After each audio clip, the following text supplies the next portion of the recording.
Julle, ek is so opgewonde nie. Ons het 'n 3-dag klas gehad waar jy geleer het hoe om op Canva jou eie produkte te skep, jou eie produk, jou online produkte skep om te herverkoop.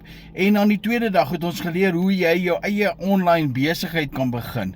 Wat se stappe om te volg. En die derde dag het ons geleer hoe om die mense wat bietjie skaam is. Ek was in die begin baie skaam om op kamera te verskyn.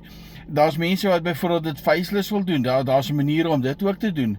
En dit was nice om al hierdie goed te leer. Ek het geleer van Canva, ek het geleer van 'n niche en al sulke goed wat ek nooit eers geweet het van hoe werk dit nie. Ek was 'n myner gewees vir 31 jaar. Ek is Pieter. En toe was ek op mediese pensioen gesit. En die inkomste is net nie genoeg vir my om te oorleef nie. So al wat ek toe nou gedoen het, ek het gebid en vir die Here gevra om vir my oplossings te bring. En die Here bly net vir my oplossings gee. En ek het die digitale bemarking begin. En as jy meer wil weet, sê vir my info en ek deel dit graag met jou. Of WhatsApp vir my nommer is net hier onder. En ons gesels lekker daaroor. Baie dankie man, Pieter is uit.